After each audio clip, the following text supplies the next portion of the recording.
अब छोटतना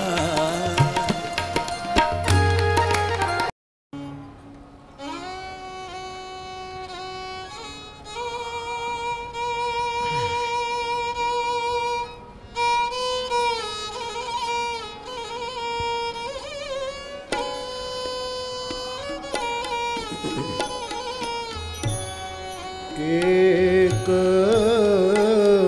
कलप सुर देखी दुखारे एक कलप सुर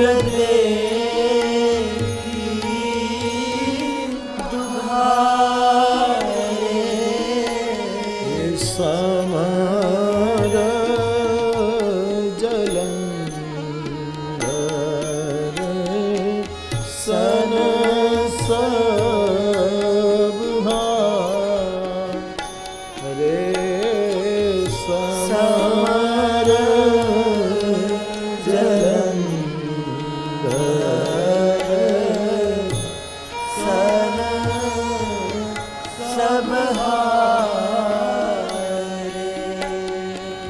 शंभु कीन संग्राम अपारा शंभु कीन संग्राम अपारा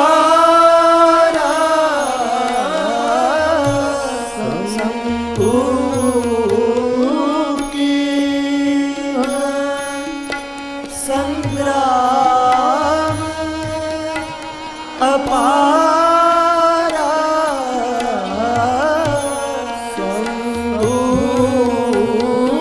कीन संग्राम अपारा दनुज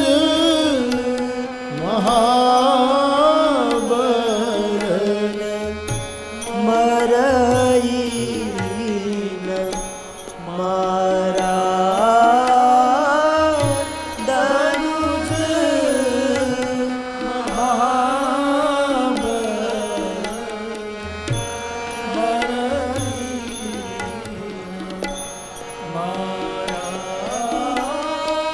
दनुज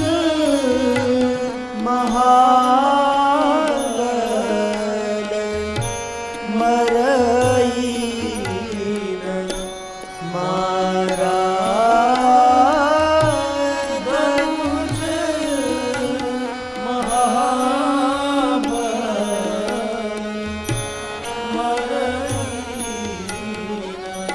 मारा एक कलप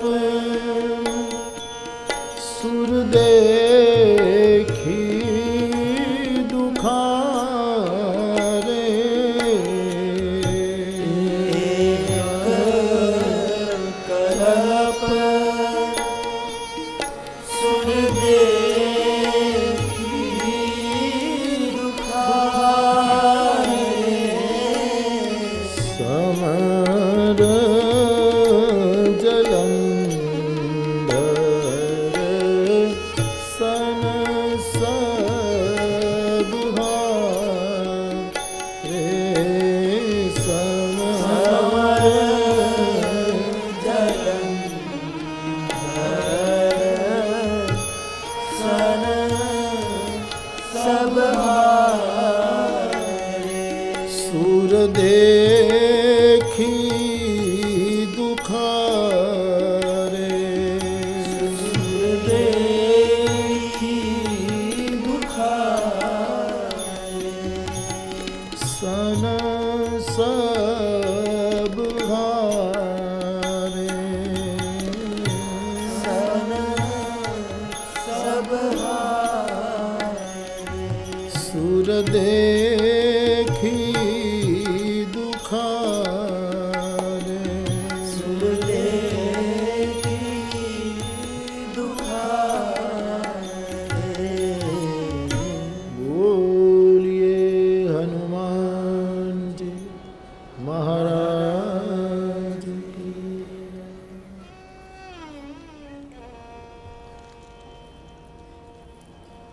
मानस जलंधर के कुछ उपसंहारक सूत्र जिसकी चर्चा करूं इससे पूर्व कथा का थोड़ा क्रम निर्वाह कर लूं, फिर आखिर में जलंधर विषयक बात करके इस कथा को विराम दिया जाएगा। कल तक हम कथा का दर्शन जो कर रहे थे, भगवान राम विश्वामित्र जी के संग लक्ष्मण जी को साथ लिए जनकपुर आए हैं। जनकपुर में सायंकाल को प्रभु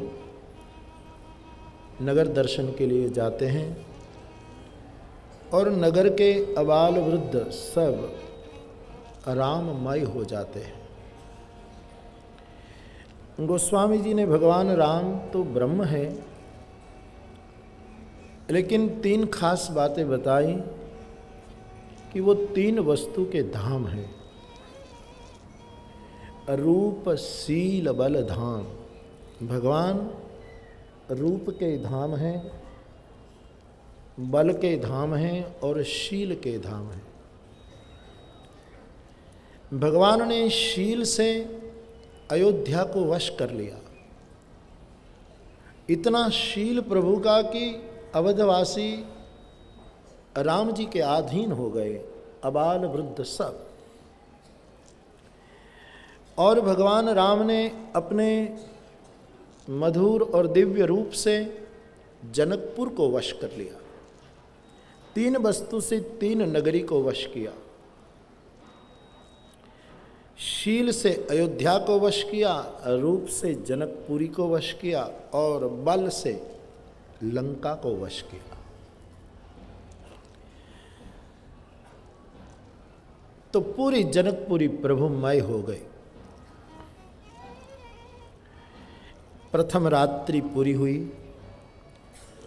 दूसरे दिन सुबह में भगवान गुरु पूजा के लिए जनक जी के बाग में पुष्प वाटिका में पुष्प लेने जाते हैं। और उसी समय माँ सुनैना, जो जानकी जी की माता है, सुनैना की आज्ञा पाकर जानकी जी भी उसी वाटिका में, जहाँ एक भवानी का मंदिर है, वहाँ गौरी पूजा के लिए जाती है।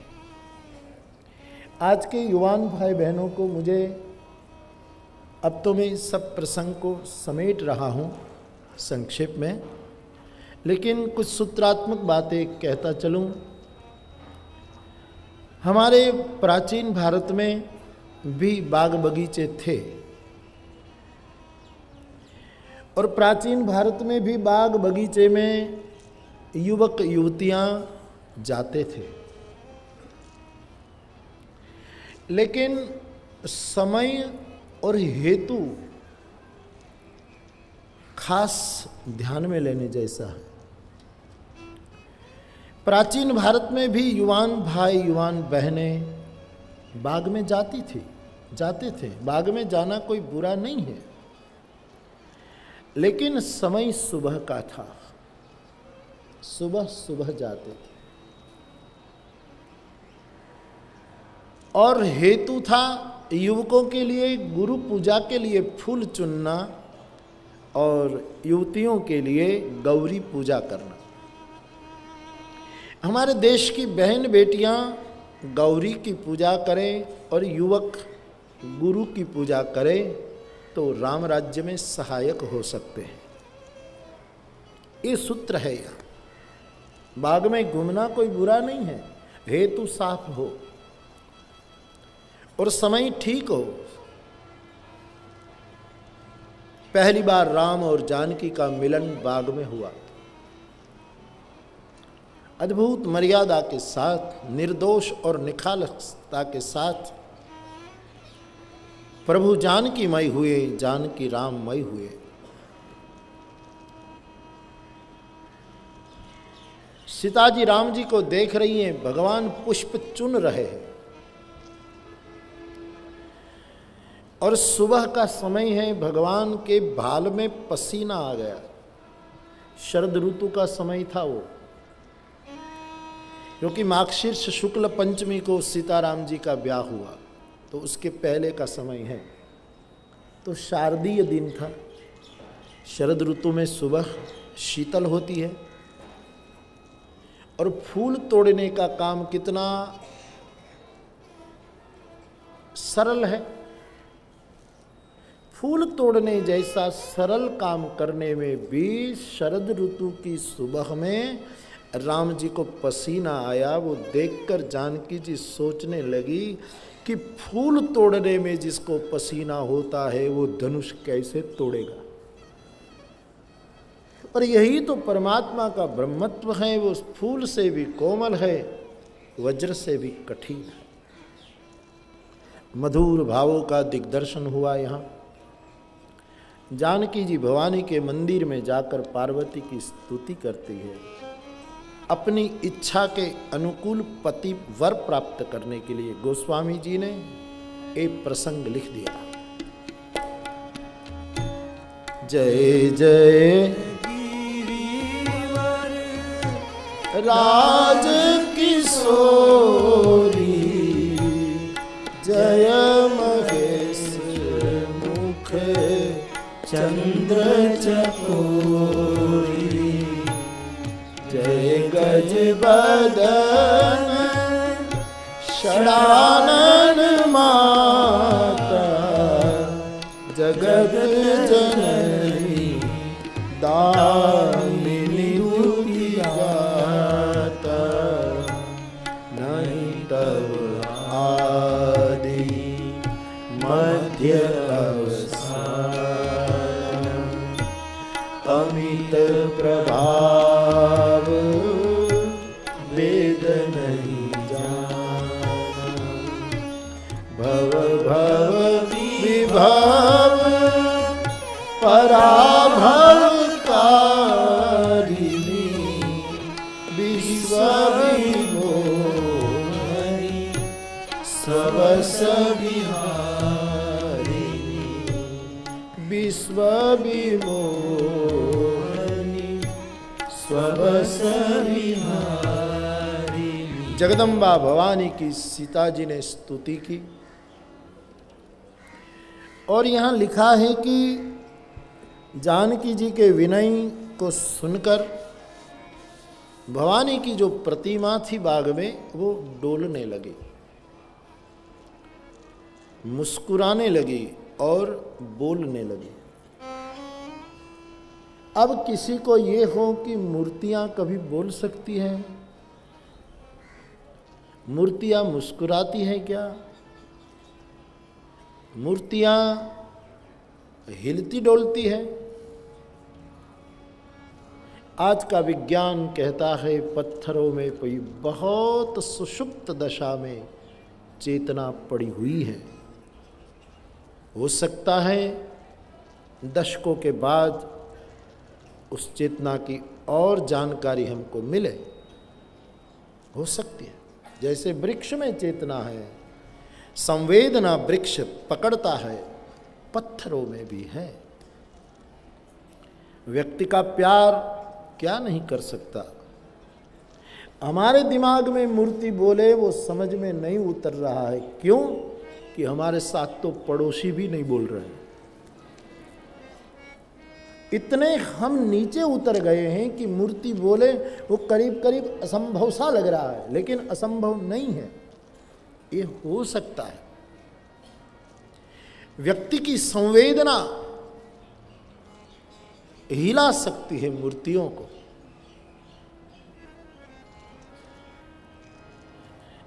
मूर्ति की महिमा थी हमारे यहाँ। मूर्तियों की एक बहुत बड़ी जगह रही हमारे अध्यात्म में। आजकल नासमझी की जा रही है कि कोई मुल्क में सदियों पहले की मूर्तियों जानबूझकर तोड़ी जा रही है। जो प्रेरणा दान देने वाली मूर्तियां हैं, कितना प्राचीन गौरव समाये हुए, इतनी प्राचीन, कोई 1500 साल, कोई 2000 साल पुरानी मूर्तियां। खैर, मूर्ति की एक महिमा है। जानकी के सामने मूर्ति बोली और आशीर्वाद दिया कि तुम्हारे मन में जो राजकुमार बस गया है वो तुम्हें वर के रूप में, पति के रूप में प्राप्त होगा। मन जागिरा राजे लगी सोबर सहज सुंदर सावरो करुणा निधान सुजान शील स्नेह जानत रावरो यही भांति गौरी असीस सुनि सिय सहित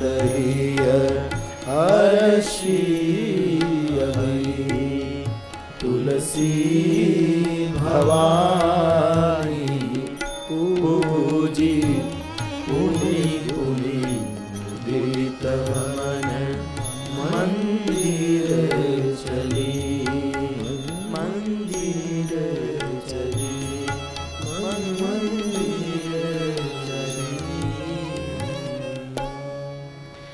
भवानी ने आशीर्वाद दिया, तुम्हें सांवरा राजकुमार, करुणा निधान और स्नेह को जानने वाला पति प्राप्त होगा। देखिए, पति की एक डेफिनेशन। भारतीय नारी कैसा पति चाहती है, कैसा वर चाहती है।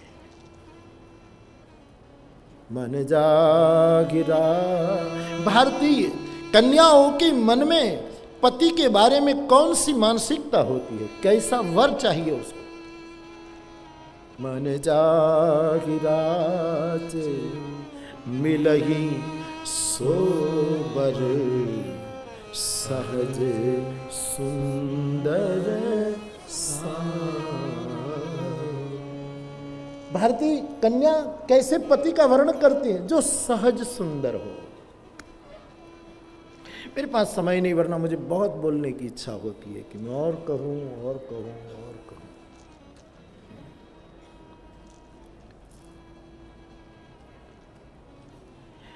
कपड़े बिलग बिलग ढंग के पहने, कुछ मेकअप करें या कुछ ऐसे ऐसे करें और फिर सुंदर लगे, ऐसा भारतीय कन्या पति को पसंद नहीं। भारतीय कन्या चाहती है वो स्वाभाविक सुंदर हो, किसी भी वेश में सुंदर लगता हो, कैसा भी चले तो सुंदर लगे, कैसे भी बैठे तो सुंदर लगे, हर चेष्टा उसकी साहजिक हो। ऐसा पति भारतीय नारी पसंद करती, प्राचीन भारत।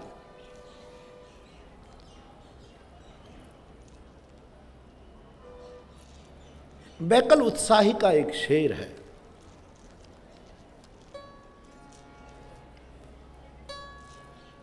सादगी श्रृंगार बन गई। इतनी सादगी कभी कभी व्यक्ति में होती है कि सादगी ही श्रृंगार बन जाती है। सादगी श्रृंगार बन गई और आईनों की हार हो गई। सभी दर्पण हार खा गए, शीशे टूट गए उनकी सादगी भरा श्रृंगार से। सहज सुंदर हो। दूसरा शब्द है सांवरो, सांवरा हो यानी काला। सांवरे का अर्थ बिल्कुल काला नहीं होता।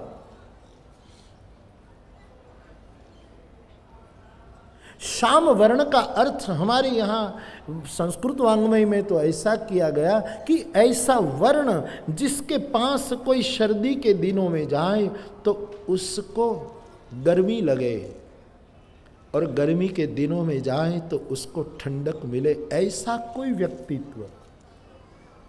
सांवरे का अर्थ होता है जिसमें थोड़ा थोड़ा कृष्ण उतरा हो, जिसमें जिसकी जीवनी देखकर लगे कि थोड़ा थोड़ा उसमें राम उतरा है, थोड़ा थोड़ा कृष्ण उतरा है। उसको देखकर कृष्ण की याद आए, राम की याद आए। कई व्यक्तित्व संसार में ऐसे होते हैं मेरे भाई बहन, जिसको देखते ही परम की याद आ जाए, भूले भटके राह पर आ जाए, संताप शांति में बदल जाए। ऐसा पति सांवरा, जो सहज सुंदर है उसको संवरना नहीं पड़ता, वो सांवरा ही होता है, वो सहज संवरा हुआ होता है। प्रकृति ने उसको सहज संवारा है। लेकिन सहज सुंदर हो, सांवरा हो, अधूरा है। तीसरा सूत्र है करुणा निधान, करुणा से भरा हुआ हो। ऐसा पति चाहती है भारतीय कन्या जो करुणा से भरा हो। अब सांवरा शब्द कृष्ण और राम का संकेत करता है, करुणा शब्द बुद्ध का संकेत करता है। उसकी प्रौढ़ता देखे तो पत्नी को लगे मेरे पति में मानो बुद्ध उतरा है। करुणा निधान हो। लेकिन करुणा निधान तक भी बात पूरी नहीं होती। सुजान हो। शादी होने के बाद व्यवहार निभाना पड़ेगा, स्वधर्म निभाना पड़ेगा, उसमें ये सुजान हो, समझदार हो, विवेकी हो। केवल सांवरा, केवल सुंदर पर्याप्त नहीं है, केवल करुणा नहीं चलेगी, व्यवहार भी तो निर्वाह करना है। उसी समय उसमें व्यवहार दक्षता हो, सुजान हो। बड़ा प्यारा शब्द सुजान।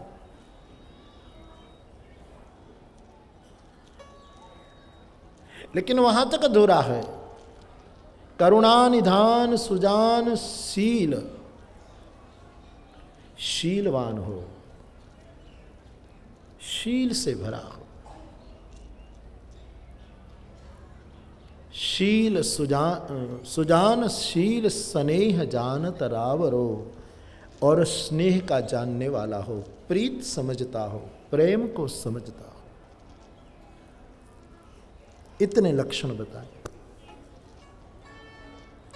मेरे देश की बहन बेटियों को यदि ऐसा पति चाहिए तो रोज इस प्रसंग में जो स्तुति है उसका पाठ करें।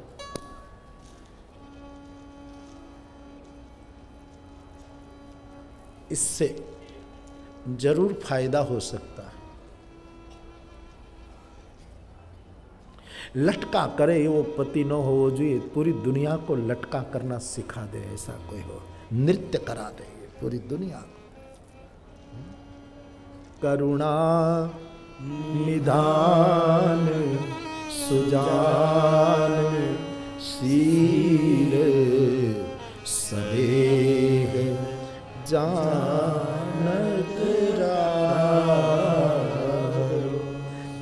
पार्वती कहती है जानकी तुम्हें ऐसा पति मिलेगा। आनंद हुआ। जानकी जी को आशीर्वाद मिला और बायां अंग वाम अंग फरकन लगे। गोस्वामी जी कहते हैं सीता जी का मंदिर में बायां अंग फिरकने लगा। पूजा गृह में, मंदिर में, अच्छे विचारों में जब आप बैठे हो तब बहनों का बायां अंग फिरक जाए, बाई आंख फिरके, बाई भुजा फिरके तो शकुन माना गया है, और पुरुषों का दायां फिरके तो शकुन माना गया। अच्छी निशानी है ये, और मैं उसके बारे में नहीं जानता, लेकिन ये शुभ संकेत है। बहनों का वाम भाग फिरके, पुरुषों का दायां भाग फिरके फिरक जाए तो अच्छी निशानी। लेकिन मैं हर वक्त कहता हूं कि फिरकने का मतलब है क्षण दो क्षण फिरक के बंद हो जाए तो 5-5 घंटे फिर के वो डॉक्टरों से जांच करवाए कि कोई रक्त अभिसरण में कोई गड़बड़ है, कोई चमड़ी का दर्द है या कुछ ऐसा है। लेकिन क्षण मात्र अचानक आप पूजा कर रहे हैं, नेत्र में आंसू हैं, भाव में डूबे हैं, और उसी समय पुरुष का दायां अंग फिरक जाए, दाईं आंख फिरक जाए, दायां गाल फिरक जाए, भुजा फिरक जाए, अच्छी निशानी। फायदा क्या होगा मुझे पता नहीं, नुकसान कुछ नहीं होगा। जान गौरी अनुकूल सिय ही हर्षण, आय कही मंजुल मंगल मूल वाम अंग फरकन लगे। आशीर्वाद पाया सीता जी ने जानकी जी सखियों के संग अपने घर में, भवन में। राम जी फूल लेकर गुरु की पूजा करते हैं और फिर ये दिन बीता, संध्या वंदन हुआ सायंकाल को। दूसरे दिन धनुष यज्ञ का दिन था और भगवान राम ने गज पंकज नाल की तरह शिव धनुष भंग कर दिया। सीता जी ने जयमाला पहनाई, देवताओं ने पुष्प की वृष्टि की। फिर तो परशुराम जी आए और भगवान की स्तुति करते करते चले गए। जय जय कही जय जय जय रघुकुल के रघुपति गए मनहि तपरे। परशुराम जी विदा हो गए, भगवान राम का ब्याह निश्चित हो गया। दूतों को बुला करके विश्वामित्र जी के कहने पर पत्र लेकर अयोध्या भेज दिए। महाराज दशरथ जी बारात लेकर जनकपुर आए राम ब्याह के लिए और विवाह की तिथि घोषित की। मंगल मूल लगन दिन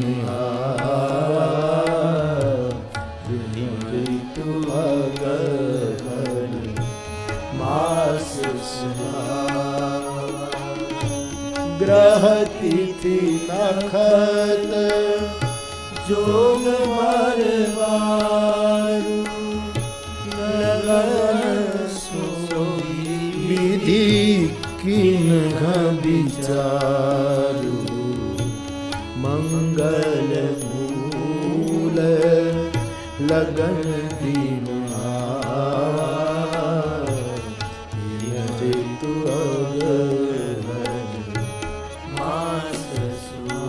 माघशीर्ष शुक्ल पंचमी का दिन था राम विवाह का। और गोरज समय जब गायें खेतों में चारा चरकर लौटती हैं और गोचरणों की धूरें उड़ती हैं, उसको मंगल मुहूर्त माना गया। गोरज बेला, गोधूलि बेला।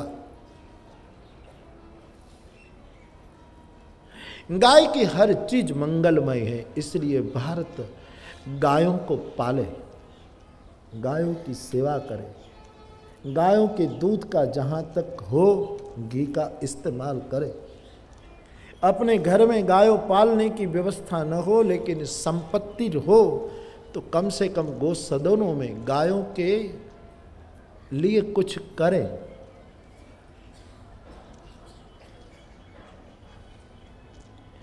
गायों की बड़ी महिमा। गाय ही हमारे देश में अर्थ का केंद्र मानी जाती थी। किसके पास कितनी गाय, उसके मुताबिक वो संपत्तिवान माना जाता था। आज गाय काटी जा रही है, दुर्भाग्य। भारतीय समाज सोचे, सावधान हो, जिम्मेवार लोग भी कुछ चिंतन करें। गोधूलि बेला भगवान राम का दुल्हे की सवारी निकली है। सुनैना ने परिछन किया। जानकी जी और राम जी सिंहासन पर विराजमान, कन्यादान का विधि संपन्न हुआ। उसी तरह वशिष्ठ के कहने पर मांडवी जी को श्रृंगार करके लाई गई और भरत जी से ब्याही। उर्मिला लक्ष्मण जी को अर्पण हुई और श्रुति कीर्ति जी शत्रुघ्न महाराज के साथ उसका ब्याह। जनक की चारों पुत्री, 2 पुत्री अपनी, 2 अपने भाई कुशकेतु की, और दशरथ जी के चारों राजकुमार राम लखन भरत शत्रुघ्न चारों का एक साथ ब्याह संपन्न हुआ। बहुत दिन वहाँ रहे दशरथ जी और उसके बाद विदा मांगी और फिर जानकी को विदा करते हैं जनक जी। मैं बार बार बोलता रहता हूँ, समय का आज अभाव है और इस पर बोलने की क्या ज़रूरत।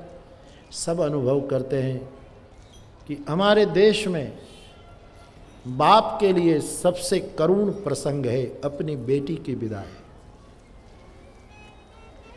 कभी कभी इकलौता बेटा मर जाता है तो ऐसे बाप मिल जाते हैं, उसका दिल टूट जाता है, जीना अब बेकार हो जाता है, फिर भी वो रो नहीं सकता।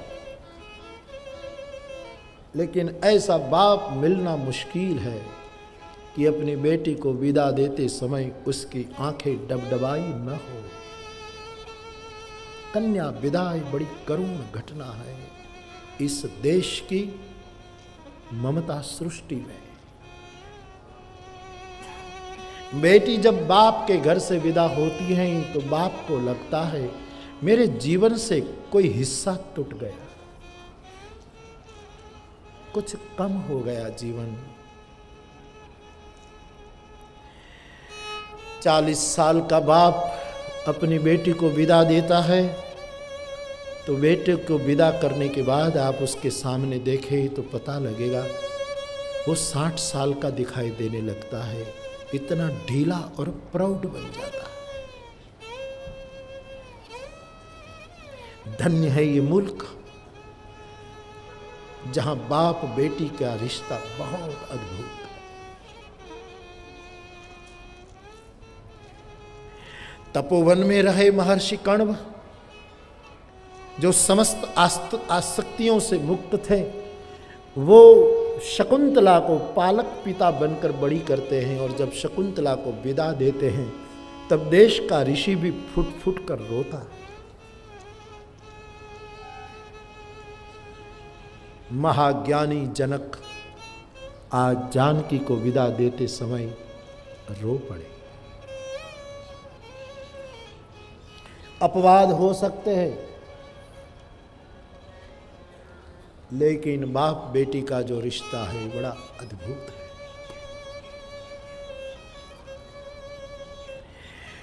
ये तो बहन बेटियां ही समझ सकती हैं। ससुराल में कोई बेटी पर बहुत जुल्म करे, सास जुल्म करे, ससुर जुल्म करे, पति जुल्म करे, ननंद जेठानी देवरानी सब परेशान करें, फिर भी वो सह लेगी। लेकिन बेटी तभी नहीं सह पाती जब ससुराल वाले उनके बाप की निंदा करने लगे, तब उसको असह्य लगे। मुझे कहना सो कहो, मेरे पिता को कुछ मत कहो। बेटी के लिए बाप क्या है वो तो बेटी ही जानती है। बेटी के लिए बाप हिमाचल है, मेरा पिता हिमाचल जैसा। कोई भी इसमें झोंपड़े में रहती बेटी हो तो भी कौन रंक कौन राव, क्या फर्क पड़ता है रंक और राजा का, जहां भाव का रिश्ता है। अद्भुत रिश्ता।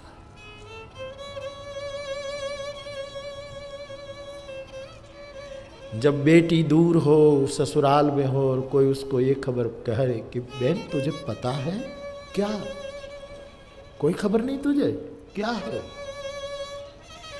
हमने सुना है तुम्हारे पिताजी की तबीयत ठीक नहीं ना। बेटी से बहुत असह्य हो जाता है। पिता की तबीयत की खबर मिले कि उसको कुछ हुआ, बाप स्वस्थ नहीं रह पाता। यह है भारतीय पिता की मनोदशा। बाप इस देश की जो धरोहर है,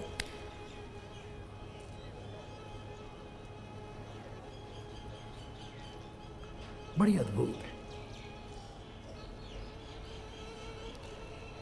पिता जब बेटी को विदा देता है तो लगता है मेरा कलेजा जा रहा है। मेरा हृदय जा रहा है।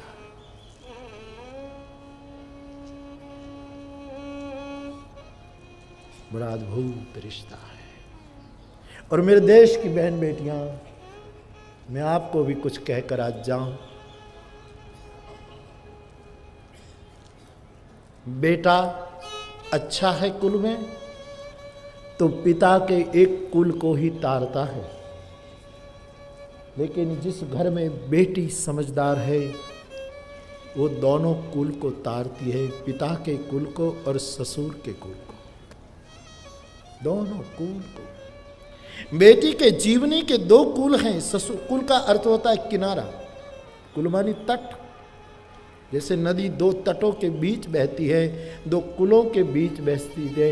एक कुल है अपने बाप की खानदानी, दूसरा कुल है अपने ससुराल की मर्यादा। इन दोनों के बीच भारतीय कन्याओं का, बेटियों का जीवन सरिता बहती है। अद्भुत रिश्ता। देह में रहते हुए जो विदेह कहलाए, ऐसे महाज्ञानी जनक अपने महल का एक खंभा पकड़ करके फुट फुट रो पड़े, मेरी वैदेही जा रही। शहनाइयों ने करुण सूर छेड़ दिए, डोलियां सजी है, पूरा परिवार रो रहा। सुनैना जी आदि, कुशकेतु आदि परिवारजन जनक जी को समझा रहे हैं, अब तो कितने ज्ञानी हैं, संभालो अपने आप को। कहते हैं देवी मैं ज्ञानियों के संग बैठा हूं, लेकिन मुझे ऐसा पता नहीं था कि मेरी बेटी जाएगी तब मेरी ये दशा हो। गोस्वामी जी वर्णन करते हैं,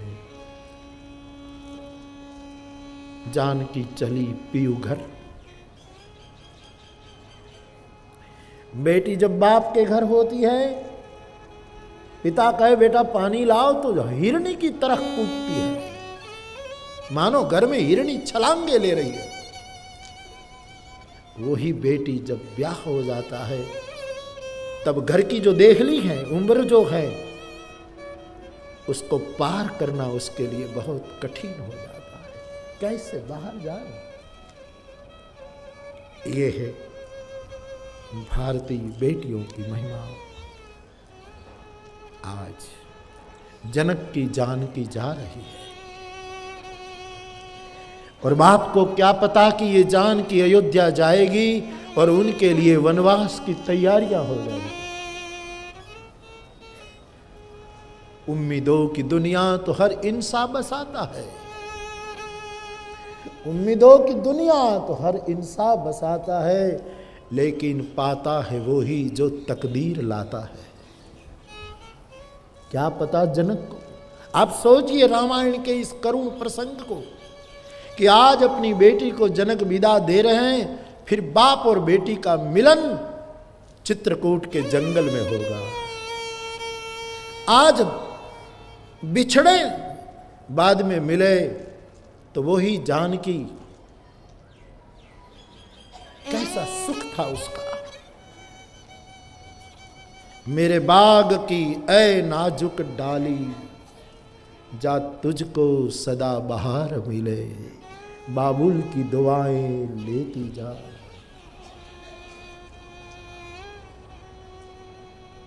बाप को लगता है मेरे कुल की डाली, जनक को जब वो मिलती है, जंगल में मिलती है। ऐसी बेटी जब माँ बाप भाई को छोड़कर आती है, भाई बड़ा हो जाता है ना घर में, और बहन की शादी होती है, तो वो किसी को नहीं कह सकती, भाई को बुलाकर कहेगी भैया पिताजी का ख्याल करना, माँ को संभालिएगा, तेरा दायित्व, संभालो इन भाव जगत को। भारतवासियों, मेरे देशवासियों, इस भाव जगत को अक्षुण्ण रखें।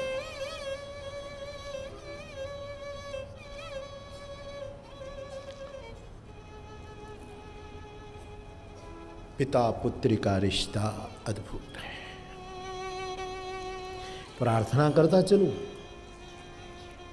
ऐसी बेटी ससुराल में आए तो ससुराल वालों का भी दायित्व है कि उसको संभालें।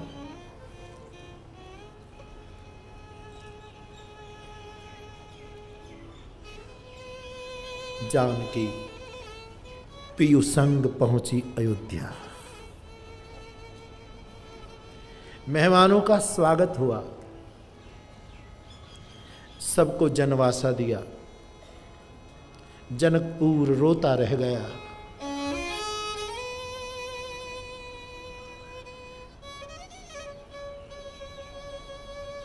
तुलसी जी ने तो नहीं लिखा है, लेकिन ऐसी कथा है, जब जनक जी आखिर में विदा देते समय आखिर में मिले जानकी को, तब जानकी ने अपने आप को बहुत संभाला।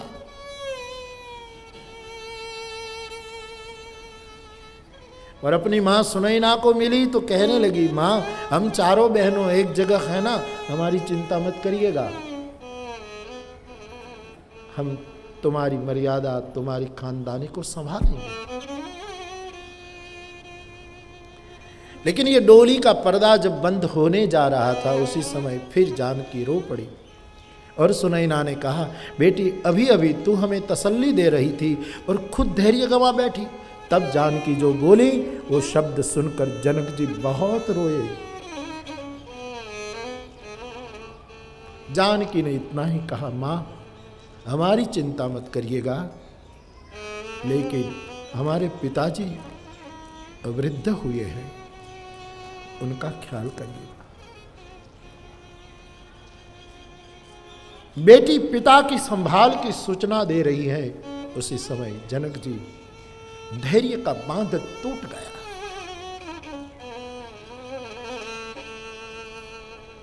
और अयोध्या आए। दिन पर दिन बीतने लगे। विश्वामित्र जी ने विदा ले ली। जब से जानकी अवध आई तब अयोध्या की समृद्धि कई गुना बढ़ गई। साक्षात जगजननी है सीता। मानसकार ने यहां बालकांड पूरा कर दिया। फिर अयोध्या कांड के आरंभ में राम वनवास की कथा आई। मां कैकेयी के 2 वचनों के कारण राम चले वन। अयोध्या अनाथ हुई। तमसा तट पर निवास किया, गंगा के तट पर पहुंचे। केवट की नौका में बैठकर प्रभु ने गंगा पार किया। भरद्वाज ऋषि से मिले और वहीं से वो आगे बढ़े।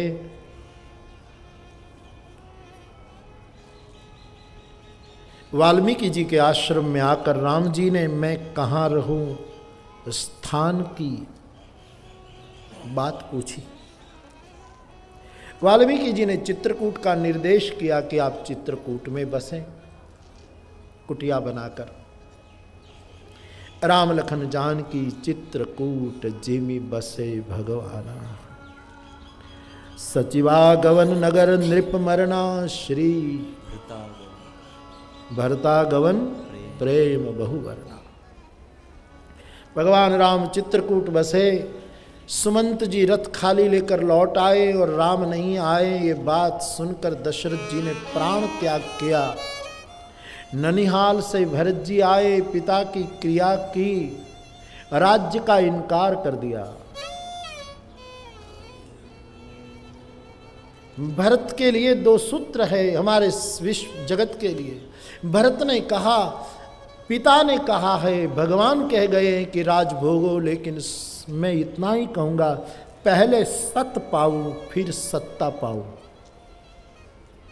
पहले मुझे राम की पादुका मिले फिर पद पाऊं। यह था राम राज्य का सूत्र। पहले सत्य प्राप्त हो फिर सत्ता। पहले किसी की शरणागति हो, पादुका फिर पद।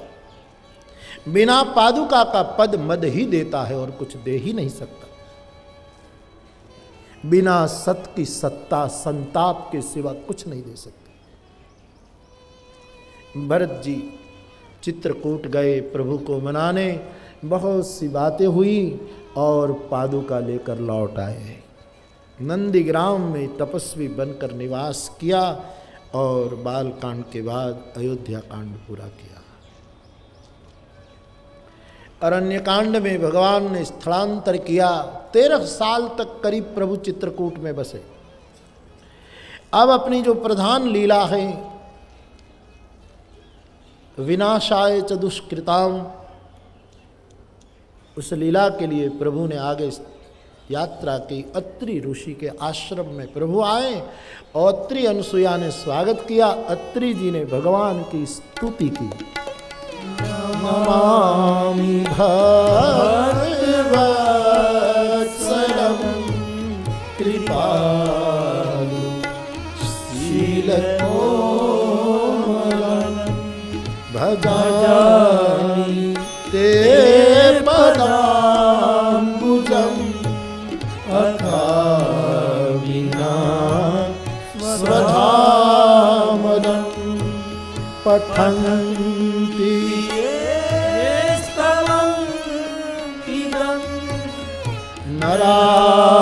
नरादरेण ते पदं व्रजन्ति नात्र संशयं भक्ति संयुता नमामि भगवत्सलं कृपालु शीलकोमलं। प्रभु अत्रि अनुसुईया के आश्रम से आगे बढ़े, कुंभजादि महात्माओं को मिले हैं। कुंभज ऋषि से प्रभु ने राक्षस संहार का मंत्र पाया। वहीं से आगे बढ़े, गीधराज जटायु से मैत्री की। प्रभु ने पंचवटी में निवास किया। पुनि प्रभु पंचवटी कृतवासा भंजी सकल मुनिन कृत्रासा। पुनि लक्ष्मण उपदेश अनुपा सूपन खा जिबि किन्नि कुरूपा खर दूषण बद बहुरी बखाना जिबि सब मरम दशा।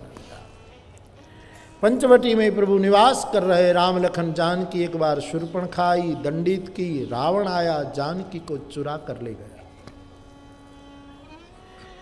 भगवान जानकी की खोज में निकले। जटायु को धन्यता प्रदान करके प्रभु सीता की खोज में आगे बढ़े। कबंध को गति देकर भगवान शबरी के आश्रम में आए।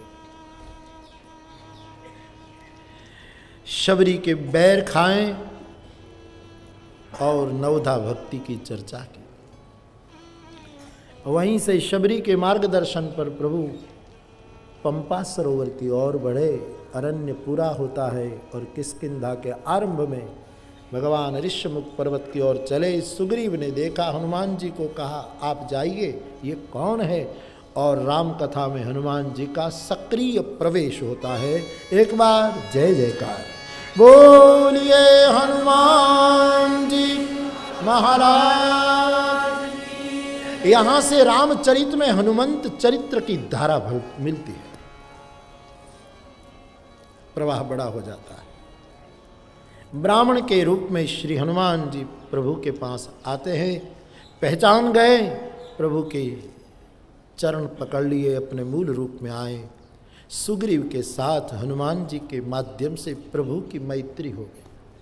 हनुमान जैसा कोई सद्गुरु मिले तो ही जीव रूपी सुग्रीव की मैत्री परमात्मा से हो सकती है। यदि गुरु नहीं मिला और गुरु भी हनुमान जैसा हो तो नाम मात्र का नहीं।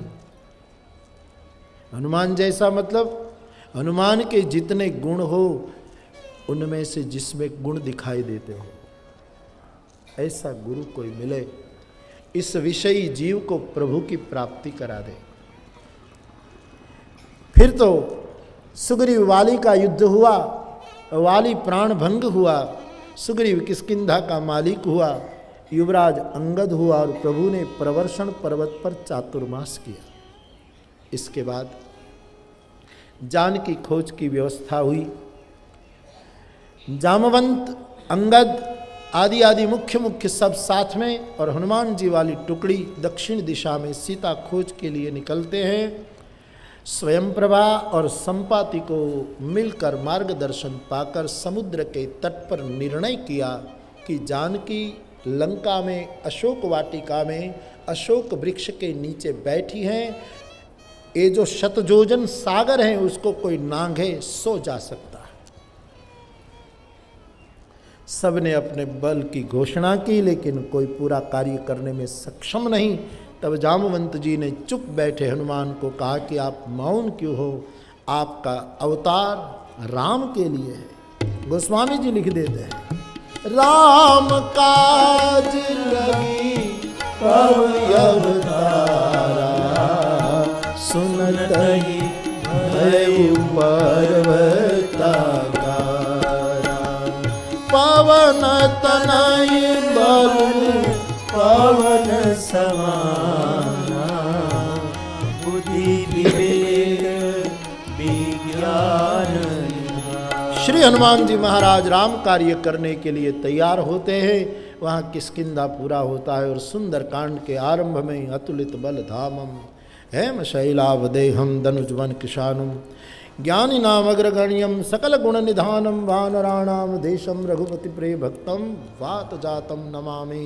श्री हनुमान जी महाराज समुद्र नांग करके लंका में पहुँचते हैं।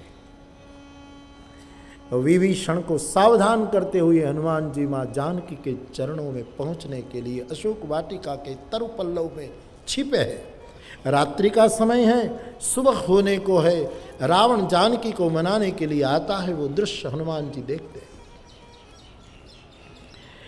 जानकी जी रावण के सवालों का बहुत सुंदर जवाब देती है। रावण गुस्से में राक्षसियों को सूचना देते हैं कि सीता को खूब त्रास दो। राक्षसियाँ त्रास देती हैं। उनमें त्रिजटा नाम की राक्षसी जो थी वो राक्षसियों को कहती हैं कि सीता को त्रास मत दो, क्योंकि मुझे एक सपना आया। हनुमान जी ऊपर बैठे बैठे सुन रहे, अभी प्रकट नहीं हुए। और वो त्रिजटा कह रही हैं, सपने बानर लंका जारी, जातु दान सेना सब मारी। मुझे एक सपना आया। सपने में एक बंदर लंका में आया और लंका में आकर उसने राक्षसों को मारा, अशोक वाटिका को उजाड़ी और लंका को जलाई। हनुमान जी ऊपर बैठे बैठे सोच रहे कि मैं आया और उसको सपना आया, तो भगवान करे उसका सपना पूरा हो। लंका जलाने का निर्णय वहां मानो हो गया। फिर तो जानकी के सामने मुद्रिका फेंक कर प्रकट हो जाते हैं और कहते हैं, कावेरी कर दो। राम दूत जानकी सत्य शपथ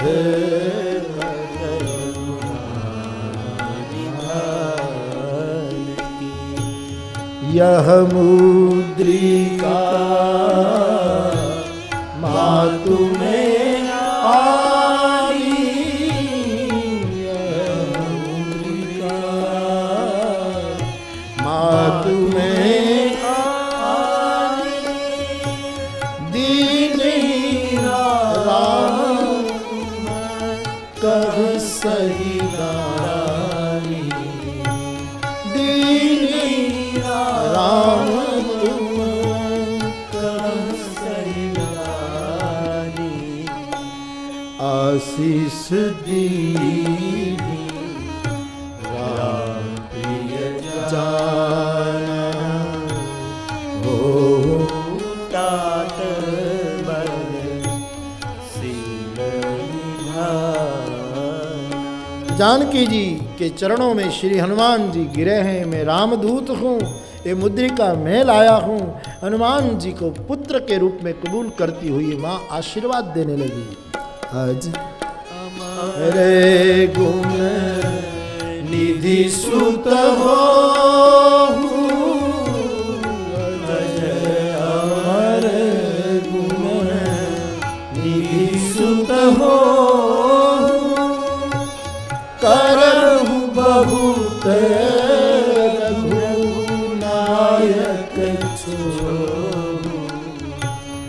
अष्ट सिद्धि नव निधि के दाता असबर लीन जानकी माता। राम रसायन तुम्हारे पासा, राम रसायन तुम्हारे पासा, सदा रहो रघुपति के दासा, सदा रहो रघुपति के दासा।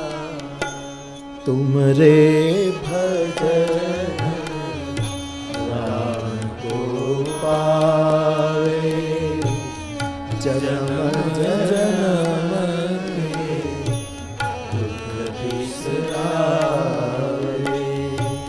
जय हनुमान ज्ञान गुण सागर, जय कपीस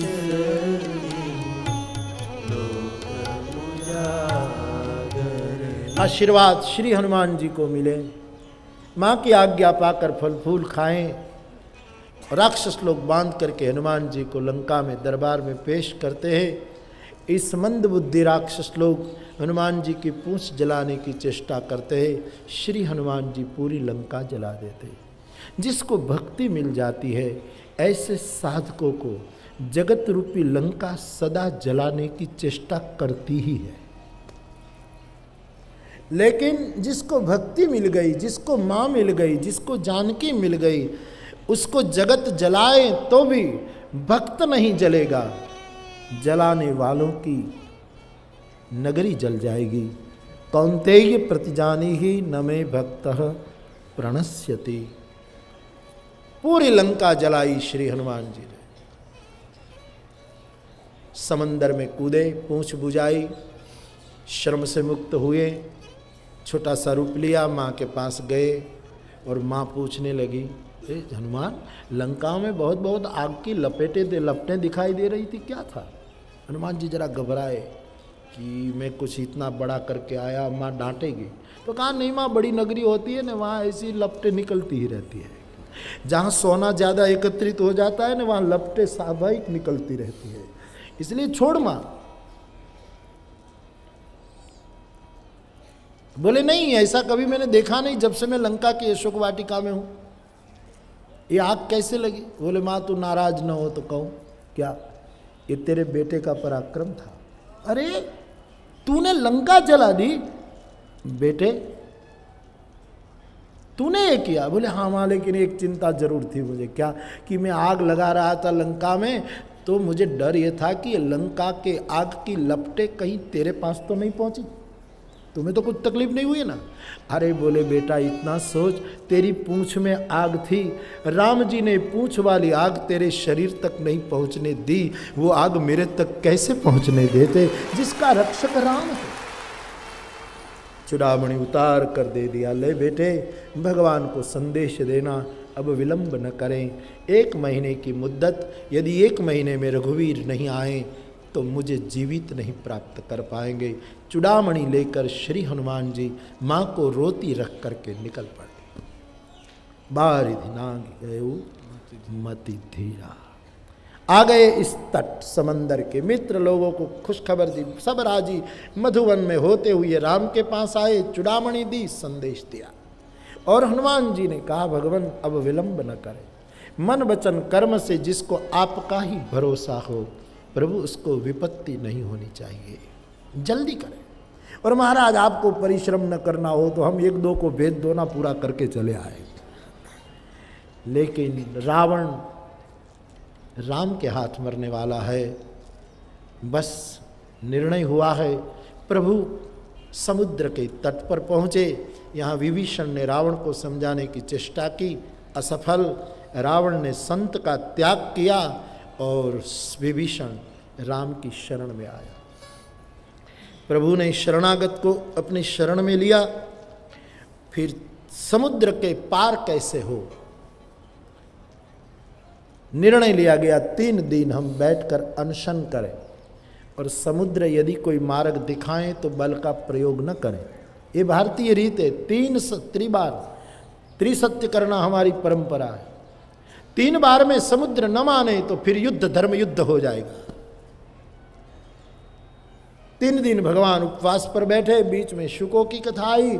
समुद्र जड़ है, भगवान को कुछ निर्णय नहीं देता है। और तब प्रभु ने लक्ष्मण को कहा धनुष बाण ला। शठ के साथ विरोध नहीं होता, कुटिल से प्रीत सफल नहीं होती, सहज लोभी से नीतियों की चर्चा। ऐसे ऐसे नीति और प्रीति परक सूत्र प्रदान किए। भगवान ने शरसंधान किया समुद्र के ऊपर। समंदर में ज्वालाएं प्रकट हो गई, जलचर अकुलाने लगे। विप्र का रूप लेकर समुद्र भगवान की शरण में आकर कहने लगे, महाराज मेरी जड़ता, मैंने समय पर आपको जवाब नहीं दिया।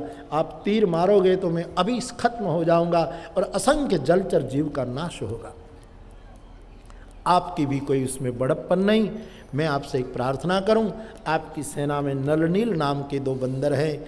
बचपन से उसने आशीष या तो श्राप पाए हैं। इनके हाथ के स्पर्श से बड़ी बड़ी चट्टानें तैरेगी।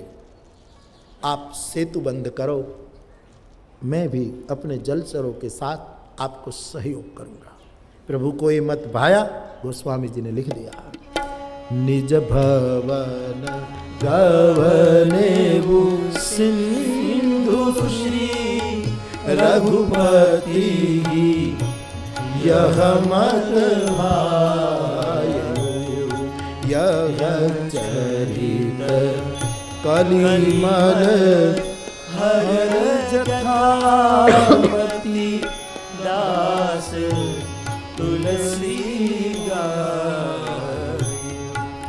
सुख भवन संशय विषाद रघुपति गुण गणा तजि सकल आस भरोस गावई सुनहि संतत सुंदरकांड को विराम दिया। लंका कांड के आरंभ में सेतु बंद हुआ। भगवान शिव की स्थापना की, राम जी ने शिव की पूजा की और जय जयकार हुआ। बोलिए रामेश्वर भगवान की, हर हर महादेव। सेतु बंध ही राम का ईश्वर है, समन्वय ही राम का इष्ट है, जोड़ने की वृत्ति ही राम की महिमा है। सेतु बंध बना, सबको लेकर प्रभु लंका के सुबेल पर, रावण की सभा में रसभंग। दूसरे दिन अंगद फिर एक बार रावण को संधि का प्रस्ताव लेकर रावण के पास गया कि यदि तू माने तो युद्ध न करे। न माना, युद्ध अनिवार्य हुआ। बिगुल बजे, दुंदुभी बजे, भीषण संघर्ष का आरंभ हुआ। लखन मूर्छित हुए। सुषैण के कहने पर हनुमान जी संजीवनी लाए। लाई सजीवन लखन जियाए, श्री रघुवीर हर्ष उर लाए। रघुपति किन्हीं बहुत बड़ाई, तुम मम प्रिय भरत समवन। लक्ष्मण जी पुनः जागृत। दूसरे दिन कुंभकर्ण मैदान में आया और कुंभकर्ण को प्रभु ने वीर गति प्रदान की। फिर इंद्रजीत आया, लक्ष्मण जी ने इंद्रजीत को वीर गति प्रदान की। आखिर में रावण आया है। भगवान 30-30 बाण छोड़कर उसके 10 मस्तिष्क और 20 भुजाएं काटते हैं, लेकिन मर नहीं रहा। गुलाब के फूल को तोड़ने से गुलाब का पौधा नष्ट नहीं होता जब तक मूल उखेड़ा न जाए। 31 बाण चढ़ाएं, 10 मस्तक, 20 भुजा। 31वां रावण की नाभि में लगा है और परमात्मा के तीर लगते ही रावण धरती पर गिरता है और जीवन में पहली बार और अंतिम बार बोला, राम कहाँ है। और एक बार राम बोलने से ही उसकी परम गति प्राप्त हो गई। तेज प्रभु में समा गया और देवताओं ने प्रभु का जय जयकार कर दिया। बोलिए रामचंद्र भगवान की जय। प्रभु का लंका विजय। फिर रावण की क्रिया हुई। विभीषण का राज्याभिषेक हुआ, छोटे बड़े प्रसंग आए। जानकी जी को खबर दी गई, रावण मरा, सिया जो प्रसन्न, और फिर जानकी जी को लेकर सब आए। जानकी जी प्रभु के पास विराजमान है। अरण्यकांड में जो अग्नि में समा गई थी और माया प्रतिबिंबित रूप रखा था जो रावण ले गया, अब मूल जानकी को प्रकट करने के लिए मायावी रूप जला दिया और अग्नि में समाई जानकी को पुनः प्रकट कर ली। और गोस्वामी जी कहते हैं राम सीता के दर्शन करके बंदर भालू बहुत खुश हुए। मुख्य मुख्य बंदर भालुओं को साथ लेकर प्रभु ने अयोध्या की ओर प्रस्थान करने का फैसला किया और भगवान जानकी के संग पुष्प का रूढ़ हो करके चले। रामेश्वरम के दर्शन सीता जी को करवाए, मुनियों को मिलते मिलते आगे बढ़े और यहाँ हनुमान जी अयोध्या पहुँचे प्रभु के आदेश पर। एक दिन बाकी है 14 साल पूरा होने में। पूरी अयोध्या रो रही है, आज रघुनाथ जी नहीं आए तो हम क्या करेंगे। भरत जी चिता बनाकर बैठे हैं कि आज का दिन बीत गया तो मैं चिता पर बैठकर अपने आप को भस्म कर दूंगा। 14 साल बामुश्किल बीती, अब एक दिन बीतना बहुत कठिन हो रहा है। श्री हनुमान जी आए और भरत जी को थाम लेते हैं कि भरतलाल जी भगवान सकुशल पधार रहे। धीरे धीरे खबर दी है, क्योंकि प्रेमियों को उसका प्रियतम आ रहा है, उसकी जल्दी खबर देना भी खतरा है। धीरे धीरे मेरे जिंदगी के मालिक मेरे दिल पे हाथ रखना, क्योंकि तेरे आने की खबर में कहीं दम निकल न जाए, इसीलिए धीरे धीरे खबर की है। पूरी अयोध्या में बात फैल गई। गुरुदेव के चरण पकड़े, बाबा आपकी कृपा से मेरे परमात्मा हमारे सब गुनाहों को माफ कर लौट रहे हैं। माँ कौशल्यादि को खबर मिली, इतने में हनुमान जी लौट गए। श्रृंगवेरपुर में भगवान गुह के पास ठहरे, वहाँ खबर दी, विमान फिर उड़ा और सरजू के तट पर प्रभु का विमान उतरा। पूरी अयोध्या उमड़ पड़ी है। भगवान ने विमान से उतरते ही अपने जन्मभूमि की मिट्टी अपने सिर पर लगाते हुए जननी जन्मभूमिश्च स्वर्गादपि गर्यसी, फिर एक बार बोलिए, राष्ट्रदेवो भव, राष्ट्रदेवो भव, राष्ट्रदेवो भव, राष्ट्रदेवो भव, राष्ट्रदेवो भव। राष्ट्रदेवो भव। हजारों लोग बेताब हैं और भगवान भरत को जब मिले तब कोई निर्णय नहीं कर पाया कि दो में से वनवासी कौन है। दोनों का एक रूप। सबको प्रभु मिले, माँ को प्रणाम किया, गुरुदेव को प्रणाम किया, कोई बोल नहीं पा रहा। तब प्रभु को लगा इतने लोग हैं, सब चाहते हैं कि मैं सबको मिलूं। भगवान ने अपनी भगवता प्रकट की, ऐश्वर्य प्रकट किया और गोस्वामी जी कहे प्रभु ने अनेक रूप धारण कर लिए। जिसका जैसा भाव प्रभु उसको इस रूप में मिले। मानसकार ने लिख दिया, अमित रूप प्रगटे काला, जथा जो मिले सब ही कृपाला। अमित ईश्वर का नियम है, जिसके मन में जो भाव होता है उसके मुताबिक उसका साक्षात्कार संपन्न किया। कोई मर्म नहीं जान पाया। सबको लगा प्रभु हमको जिस तरह मिले ऐसा किसी से नहीं मिले, ऐसा सबका अनुभव हुआ। सब जा रहे नगर में, भगवान को लगा माँ कई 14 साल से रो रही हैं, लाभ पहले उनको मिलूं। यही है सीखने की बात।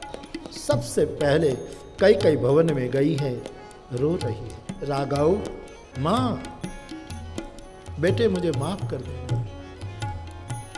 दुनिया तो नहीं समझ पाई, लेकिन तू तो समझा ना मैंने ये सब क्यों किया।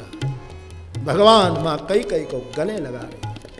और गोस्वामी जी लिख देते हैं, प्रथम राम भेटी कैकेयी, सरल सुभाऊ भगति मति भेई प्रभु जानी कैकेयी न जानी तो प्रथमता सुगृह गए भवानी। जिन्होंने 14 साल का वनवास दिया उसके घर पहले गए। क्या करोगे आप?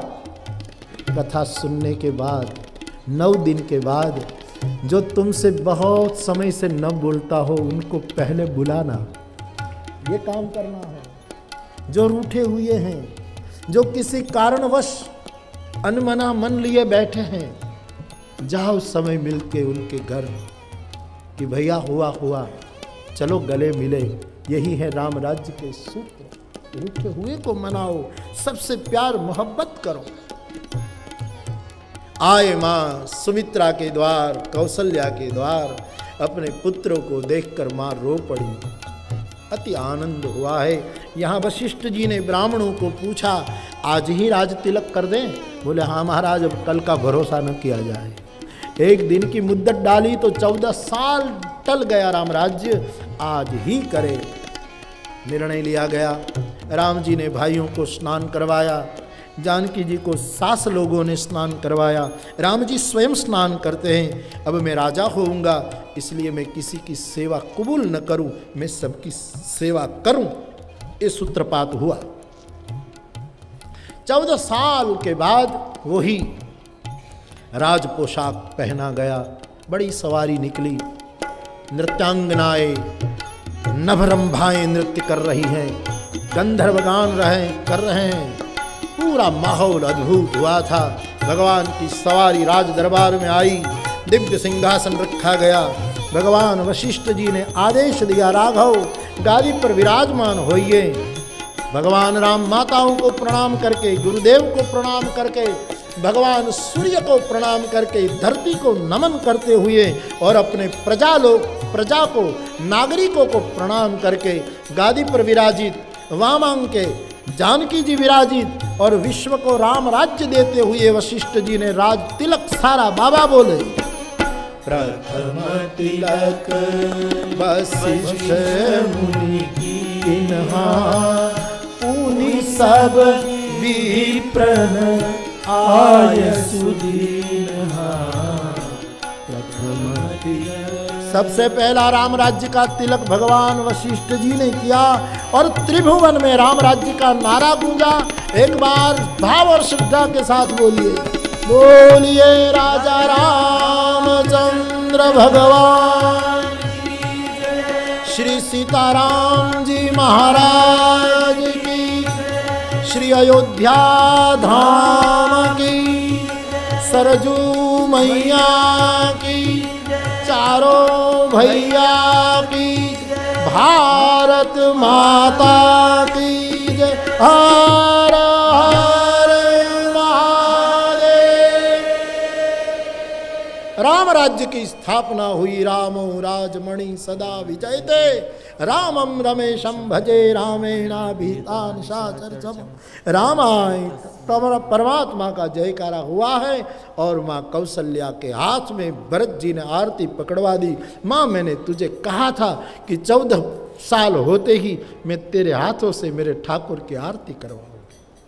आरती हाथ में आई और माँ कौशल्या ने, माताओं ने राघव की राज्यारोहण की आरती उतारी। आइए हम सब मिलकर के मानसिक, आज ऐसा सोचे जलंधर में नहीं बैठे हो, राम के राज दरबार में बैठे और भगवान राम की मानसिक रूप से 1 मिनट के लिए सब मानसिक तौर से आरती करें।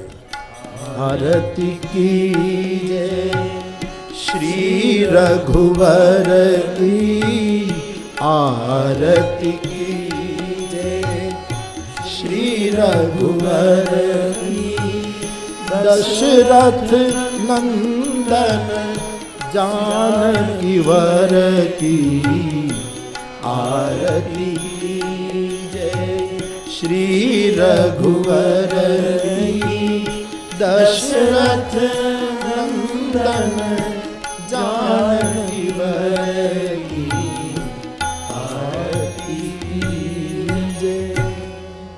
राज्यारोहण राज्याभिषेक हुआ। चारों वेद भगवान की स्तुति करने के लिए राज दरबार में बंदी जन के वेश में पधारे, स्तुति करके ब्रह्म भवन गए। अब कैलाशपति महादेव आए दरबार में कैलाश से अयोध्या। भगवान राम की स्तुति करके, भक्ति और सदा सत्संग की मांग करके श्री कैलाशपति शिव कैलाश गए। भगवान ने मित्रों को निवास दिया। 6 मास बीत गए। अब प्रभु ने हनुमान जी को छोड़कर सबको विदा कर दिए। आप जाओ अपने संसार में और अपना स्वधर्म निर्वाह करो और मुझे भजते रहो। हनुमान जी केवल राम के पास रहे। फिर तो दिव्य राम राज्य का वर्णन हुआ है, जिसकी चाह भारतवर्ष को सदा रही, गांधी जी को भी थी कि इस देश में पुनः राम राज्य आए। और राम राज्य का अद्भुत वर्णन हुआ। समय मर्यादा पूरी हुई। जानकी ने 2 पुत्रों को जन्म दिया। उसी तरह और तीनों भाइयों के घर भी 2-2 पुत्र हुए। रघुकुल के वारिस का स्मरण करा करके तुलसी ने राम कथा पूरा किया। फिर कागभूषुंडी जी के चरित्र की कथा है। 7 प्रश्न कागभूषुंडी जी के सामने गरुड़ पूछते हैं और उसका प्रत्युत्तर तुलसी जी दिलवाते हैं। और आखिर में कागभूषुंडी जी कथा पूरी करते हैं। याज्ञवल्क्य जी पूरा करते हैं कि नहीं, वो अनिर्णित है। आखिर में शिव जी भी पूरा करने के लिए तैयार होते हैं। लेकिन इससे पूर्व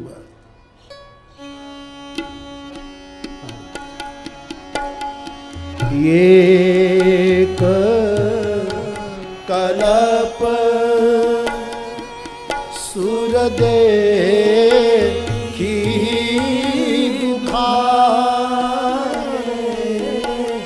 समर जलंधर सन सब हारे। जालंधर नगर की कथा का जो मुख्य विषय था मानस जलंधर, उसका उपसंहारक सूत्र सुन लिया जाए। छल करिटारे उता सुव्रत प्रभु सुर कारज किन। परम सती वृंदा का व्रत भंग हुआ। भगवान ने देवताओं के कार्य के लिए ये सब लीलाएं कौतुक किया। जब वृंदा ने जाना तो कुपित होकर प्रभु को श्राप दे दिया। भगवान ने वृंदा के श्राप को अपने सिर पर धारण किया। मैंने यदि भूल की ऐसा समाज माने तो मैं इस भूल का दंड भोग रहा हूं। परमात्मा की कोई भूल नहीं। ये तो कौतुक कर रहा है, लेकिन जगत मेरा अनुसरण करेंगे, इसलिए प्रभु ने श्राप कबूल किया। और श्राप के कारण वही जलंधर रावण हुआ। बाबा बोले तहां जलंधर रावण भयऊ। यहाँ एक कल्प की कथा की बात है। हर कल्प में राम अवतार होते हैं, हर कल्प में रावण भिन्न भिन्न होता है। एक कल्प की कथा में जलंधर रावण हुआ। यहाँ विभीषण कौन हुआ, कुंभकर्ण कौन हुआ, उसका जिक्र नहीं है। जय विजय में 2, इसलिए रावण और कुंभकर्ण दोनों की चर्चा है। नारद जी का अपमान करने वाले 2 रुद्रगण वहां होंगे, लेकिन तहां जलंधर रावण है। केवल जलंधर रावण बन जाता है और भगवान उसको मार करके परम सती के पति को परम पद प्रदान करते हैं। यहाँ तहां जलंधर रावण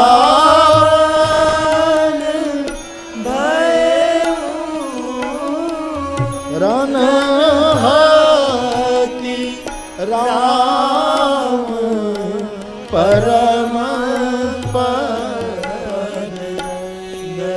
इस जालंधर नगरी पर इस पद बहुत भोगा जलंधर ने। इस भूमि पर उसने बहुत राज्य किया। भगवान ने उसको कौतुक में मार करके कहा कि तू रावण हुआ है ना जलंधर, अब करके छोटा सा पद क्या, तुझे परम पद प्रदान कर दो। बढ़ती, उसकी बढ़ती हो गई, उसको प्रमोशन दे दिया, उसको पद से छुड़ा करके परम पद पर बिठा दिया। और गोस्वामी जी आगे बोले, एक जन्म कर कारण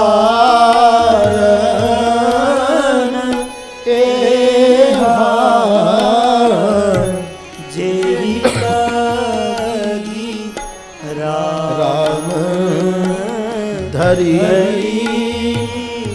नर दे।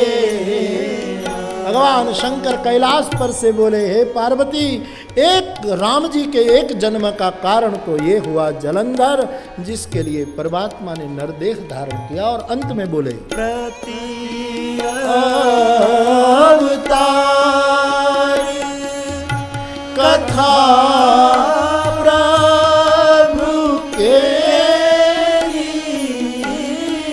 सुनो बरनी कभी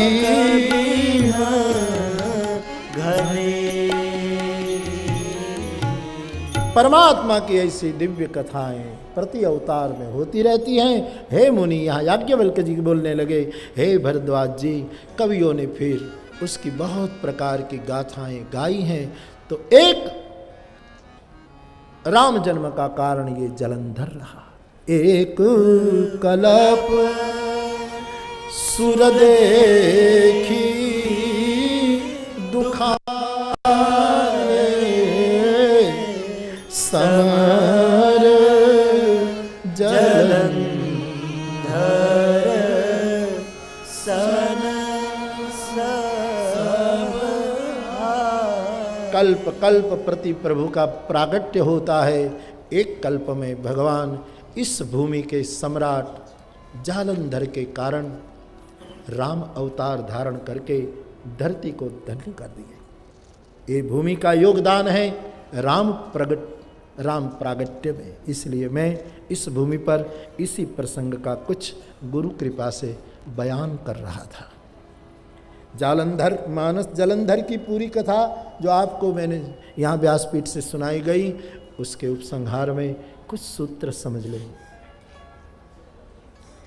एक तो सती का सतीत्व कितना बलवान होता है, सती के सतीत्व में कितनी ताकत होती है, ये मेरे राष्ट्र की माताएं स्मरण में रखें। दूसरा, सती के सतीत्व में कितनी ताकत होती है कि शंभु संग्राम करते रहे लेकिन मरा नहीं उसका पति। सतीत्व की ताकत कितनी।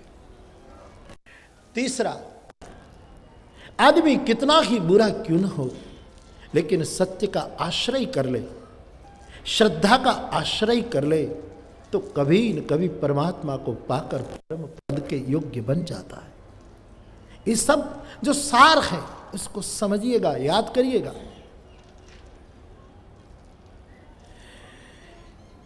चाहे विष्णु क्यों न हो, चाहे इतना बड़ा व्यक्ति क्यों न हो, लेकिन वो भी छल करेगा तो उसको भी दंड भोगना पड़ेगा। इस सूत्र को भी अनदेखा न किया जाए, चाहे कितना ही बड़ा क्यों आदमी हो। प्राप्तम धर्म फलम तावद भवता नात्र संशय, वाल्मीकि रामायण। हनुमान जी ने रावण को कहा, तू वेद पढ़ा है ना? हाँ। शंकर जी की उपासना बहुत करता है ना? हाँ। बड़े बड़े यज्ञ किए ना तूने? हाँ। तो बड़ा विद्वान है? हाँ। तो उसका फल तुझे मिलेगा। लेकिन तूने नारियों का अपहरण किया, तूने पाप किया, तुमने बहुत कुछ किया, उसका फल भी बिलक से मिलेगा। कितना ही आदमी बड़ा क्यों न हो, प्राप्तम धर्म फलम तावत, वाल्मीकि रामायण का ये हनुमंत वाक्य है। तुम्हें ये भी फल मिलेगा और दूसरा भी फल मिलेगा। यहाँ कोई भी बड़ा आदमी क्यों हो, कर्म किसी को छोड़ता नहीं। 1000 गायें हों लेकिन एक बछड़ा को छोड़ो तो बछड़ा 1000 गायों में से अपनी माँ को ही पकड़ लेता है। वैसे कितनी ही भीड़ में रहो, हमारा कर्म का बछड़ा हमको खोज ही लेगा कि मैं तेरा कर्म हूँ, तुझे फल मिलेगा। चाहे विष्णु हो तो भी क्या। प्रभु ने तो कौतुक किया, लेकिन जगत को आदर्श दिया कि किया हुआ कर्म भोगना ही पड़ता है, ये बात भी इस भूमि के इस प्रसंग से प्राप्त होती है। मेरे भाई बहन, भगवान शिव ने एक प्रसंग सुनाए, राम राज्य की कथा गाई गई और आखिर में भगवान शिव ने कथा को विराम दिया। मेरे गोस्वामी जी भी कथा को विराम देते हुए आखिर में बोले हैं, जाकी कृपा लवलेश ते मति मंद तुलसीदास पायो परम विश्राम राम समान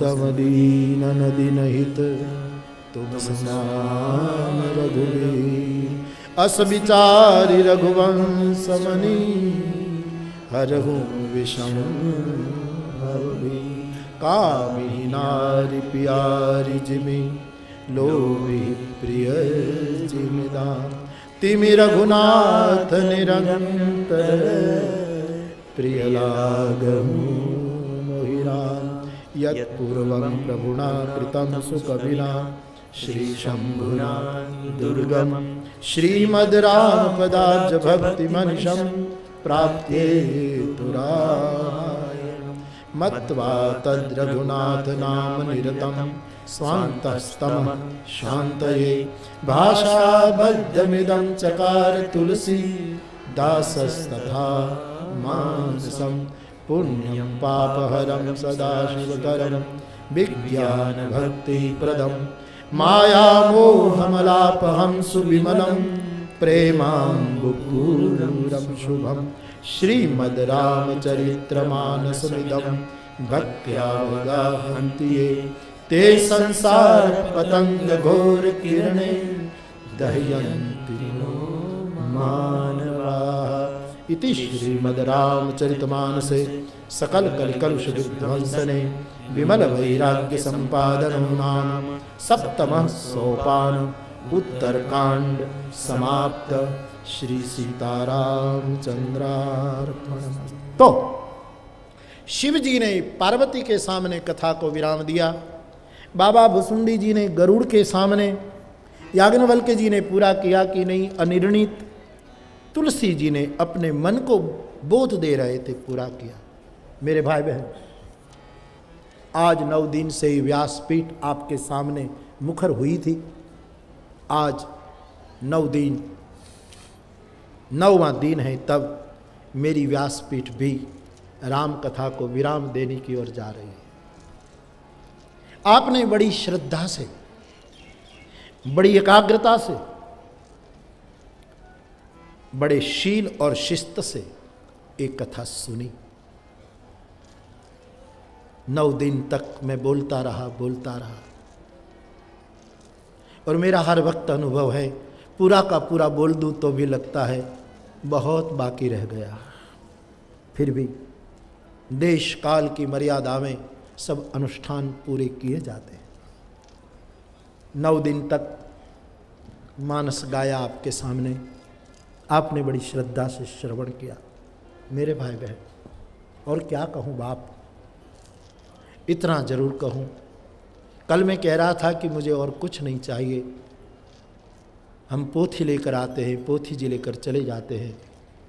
यदि कुछ देना चाहो तो ये 9 दिन की कथा से यदि कोई सूत्र तुम्हारे हृदय तक पहुंच गया है और तुम्हारे हृदय को उसने टटोला और इनमें से तुम्हें कोई अच्छा अनुभव हुआ हो, तो ऐसे सूत्र को पकड़े रहना। वो तुम्हें जीवन के किसी मोड़ पर काम में आएगा, तुम्हें मदद करेगा। जलंधर वासी मेरे भाई बहन, पूरे पंजाब वासी मेरे भाई बहन, हिंदुस्तान के प्रांत प्रांत से आए मेरे भाई बहन और कई और मुल्कों से आए हुए मेरे भाई बहन, मैं सबको कहूँ कि आज मैं ये रामायण की पोथी लेकर आया था, उसको बंद कर रहा हूँ। आप कृपया अपने जीवन की पोथी को खोलिएगा और इस जीवन की पोथी में कोई कांड बिगड़ा हुआ है तो 9 दिन की कथा सुनने के बाद यदि आपको अच्छा लगा हो तो उसमें सुधार कीजिएगा। मेरे युवान भाई बहन, राष्ट्र प्रेम और राम प्रेम का जुगपद निर्वाह करना, राष्ट्र प्रेम भी तुम में हो और राम प्रेम भी तुम में हो। ट्रैक पर रहिएगा, खोओगे नहीं। देर बदेर हो सकती है लेकिन जो ट्रेन ट्रैक पर रहती है वो खो नहीं जाती। तुम्हारा जीवन, शील, सभ्यता, संस्कृति, देश की अस्मिता, गुरुजनों की ये भूमि का जो वरदान है वो खो न जाए, इसलिए सदा सदा भारतीय सभ्यता की ट्रैक पर बने रहना। आपने बहुत श्रद्धा दी, व्यासपीठ को बहुत सम्मान दिया, मैं बहुत धन्यवाद व्यक्त करना चाहूँगा। पूरा आयोजन, मैं कल रात भी कह रहा था कि जिस कथा में कोई चंदा एकत्रित न करना हो, जिस कथा में कोई केवल सत्संग के सिवा कोई हेतु न हो, पैसे की कोई बात न हो, ऐसा सत्संग कुछ और रंग लाता है। उसकी मेरे दिल में विशेष प्रसन्नता है। आपका का पूरा आयोजन, आपने जो ये आयोजन किया, इस आयोजन के लिए मैं मेरी प्रसन्नता व्यक्त करता हूं। इस आयोजन में लगे सभी, मैं किन किन को याद करूं, सभी सभी सभी यजमान परिवारों से लेकर छोटे से छोटे बालक तक, सिक्योरिटी में लगे ये सभी भाइयों से लेकर एक छोटा स्वयंसेवक तक, मैं सबके लिए हनुमान जी के चरणों में प्रार्थना जरूर करूं कि परमात्मा आपको बहुत प्रसन्न रखे, आप सदा प्रसन्न रहें। पंजाब का राष्ट्र गौरव में जो योगदान है वो तुम्हारी वीरता और धीरता सदैव बनी रहे।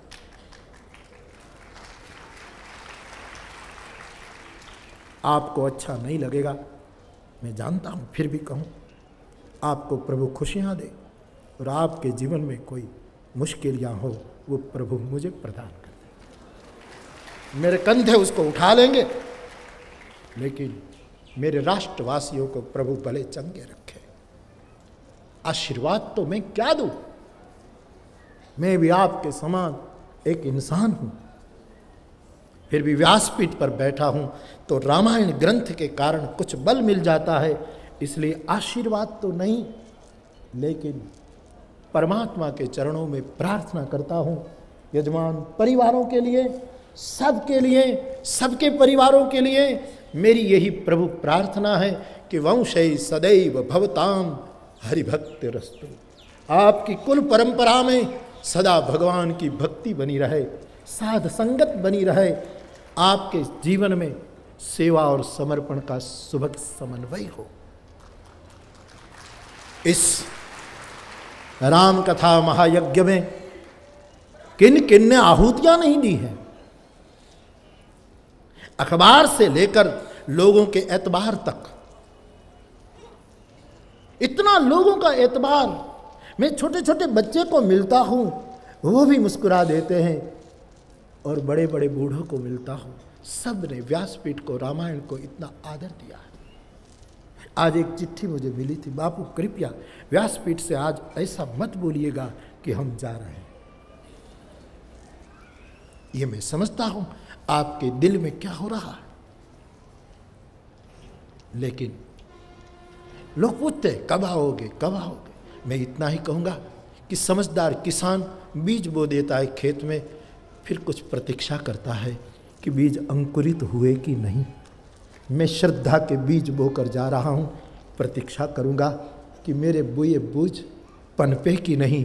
पनप जाएगा, फसल पकेगी, भगवान ने चाहा तो फिर पंजाब में उसको देखने के लिए कहीं आ जाऊंगा, कहीं उसको देखने के लिए आ सकता। आपका सम्मान, आपका आदर, आपकी श्रद्धा तुलसी के चरणों में समर्पित हो, इस देश की महान व्यासपीठ को समर्पित हो। बहुत लोग कह रहे थे बापू हमारे घर आओ, हमारे घर। मैं सब जगह पहुंच नहीं पाता, इसलिए आपको समय मिले आप हमारे घर आना। रामचरितमानस में एक संबंध है। भगवान राम से जब गुहराज ने विदा ली तो भगवान राम ने कहा, गुह एक काम करना, तू तो एक काम करना, निकट है ना, सदा रहूं पुर आवत जाता, तू आते जाते रहियो। आप सब मेरे भाई बहन आते जाते रहिएगा। तुम्हारा हमारा संबंध राम का संबंध है, सत्य का संबंध है, प्रेम का संबंध है, करुणा का संबंध है। और मैं कल बोला था, फिर चाहूं आपकी आंखों में मैं जो ज्योतियां देख रहा हूं, भगवान करे उसको कोई बुझाए ना, वो बनी रहे, इससे पूरा विश्व आलोकित हो, सब प्रकाशित हो। और मैं एक बात मानता हूं सो कहूं, दुनिया को प्रभावित करनी आसान है, कोई भी आदमी प्रभावित कर लेता है, कोई बड़ी बात नहीं है। एक जादूगर भी हाथ चालाकी में लोगों को प्रभावित कर देता है। अरे एक पागल रास्ते पर घूमता है तो वो भी अपना ध्यान आकर्षित कर, प्रभावित करना कोई बड़ी बात नहीं, संसार को प्रकाशित करना बड़ी बात है। आप सबके द्वारा राष्ट्र प्रकाशित हो, ऐसी प्रभु के चरणों में कामना करूं। कथा को याद करिएगा, भूलिएगा मत। आप सब अपने का ख्याल करिएगा, अपने को संभालिएगा, टेक केयर। सबको मेरी बहुत बहुत प्रसन्नता और मेरा प्यार। याद बनी रहे, स्मृति बनी रहे तो सब कुछ है। और अब न हम आपको भूले। कल मुझे पत्रकार भाई लोग पूछ रहे, बापू हम आपके क्या लगते हैं? पत्रकार परिषद में पूछा गया था, तुम्हारा हमारा संबंध क्या है? तो है मोहे नाते अनेक, मानिए जो भावे। हम आपके हैं, आप हमारे हैं। बस आपकी स्मृति राम के नाते बनी रहे तो भूल नहीं पाओगे, क्योंकि जिन्हें हम भूलना चाहे वो अक्सर याद आते, जिसे हम भूलना चाहे वो अक्सर याद आते।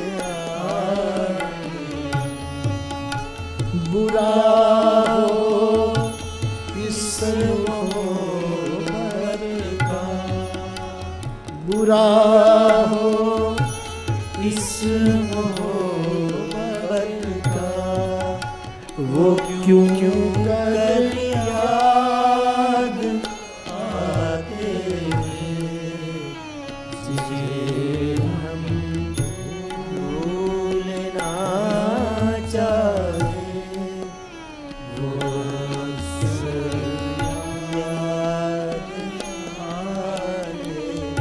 यही स्मृति परम की स्मृति का साधन बन जाए, ऐसी शुभ भावना व्यक्त करता हुआ मैं मेरे शब्दों को विराम की ओर ले चलूं। इससे पूर्व जो दो पंक्तियां के आधार पर एक कथा बही, आइए एक बार सब मिलकर के ये दो पंक्तियां गा लें। एक करप सुर देखी बुखारे समर जलंधर सन सब हारे समभूति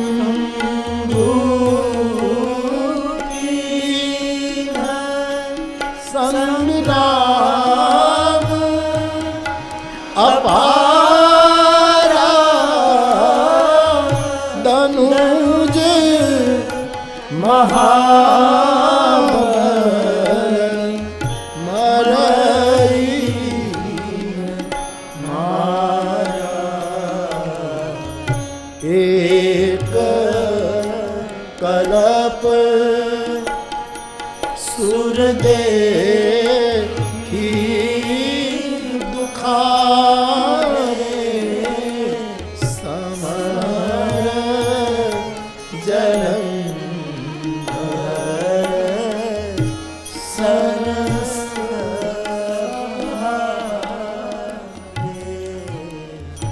नौ दिन में कथा का एक सुकृत एकत्रित होता है, एक पुण्य एकत्रित होता है, एक पवित्रता निर्माण हो जाती है।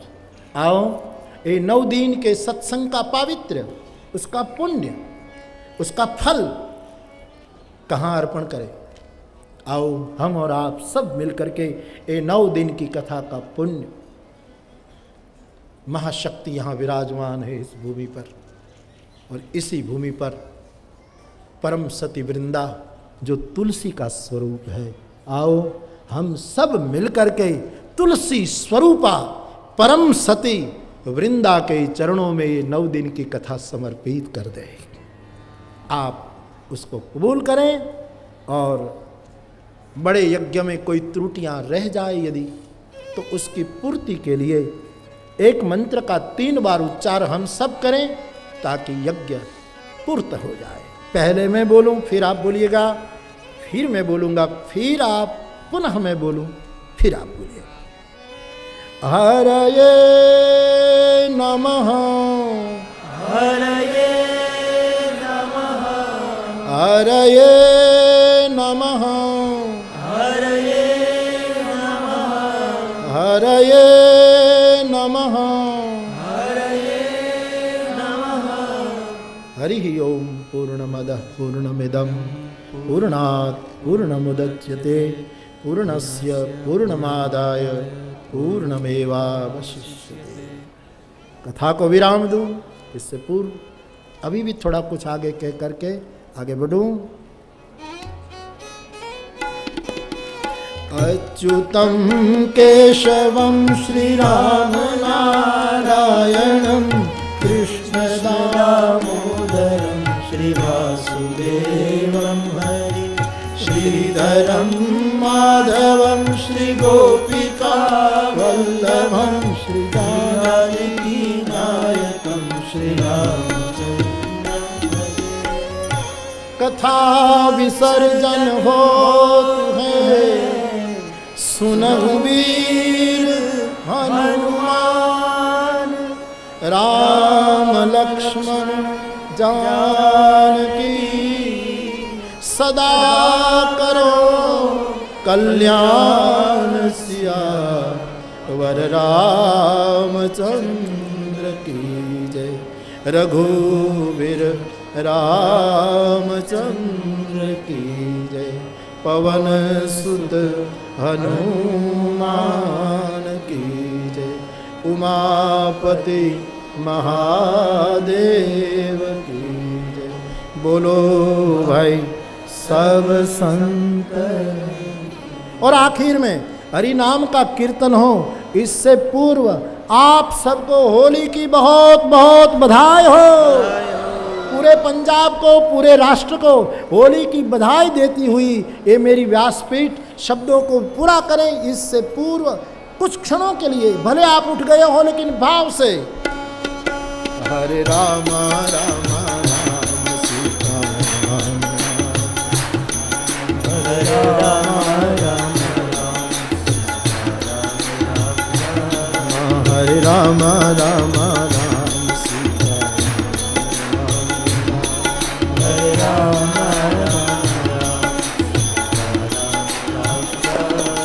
हरे राम राम राम सीता राम राम राम। हरि बोल।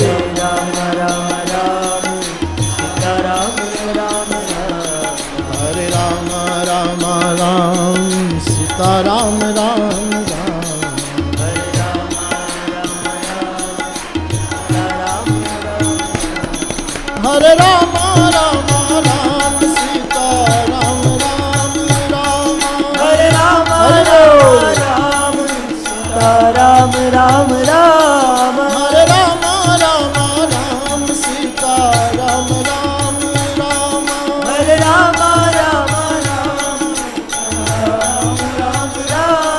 हरे राम राम राम सीता राम राम राम हरे राम राम सीता राम राम राम हरे राम राम राम सीता राम राम राम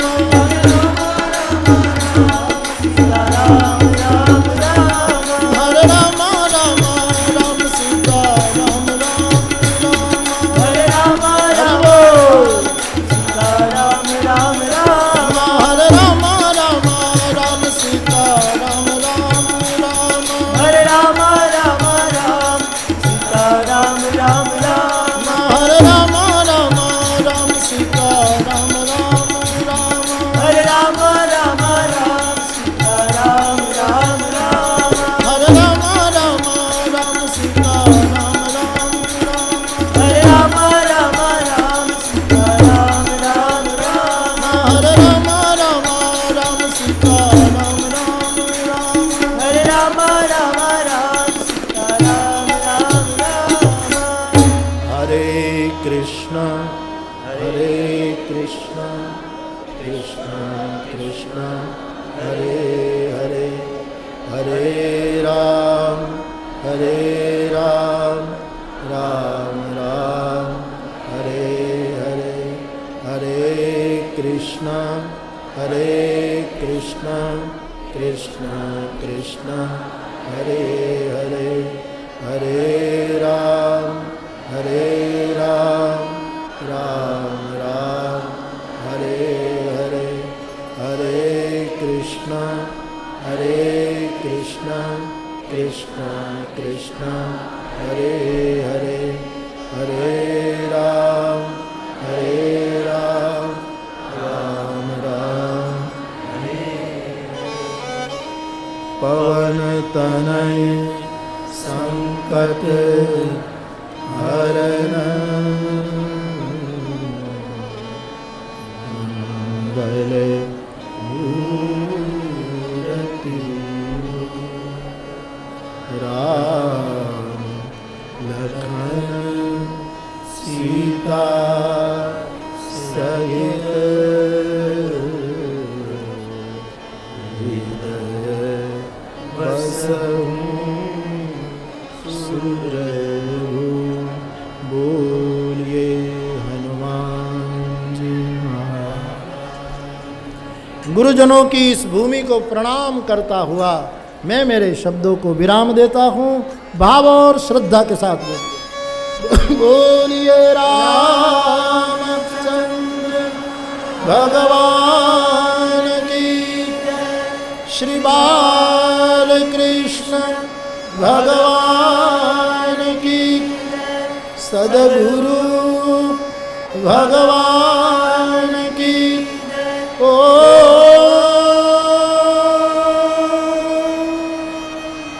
नमः पार्वती पतये हर हर महादेव।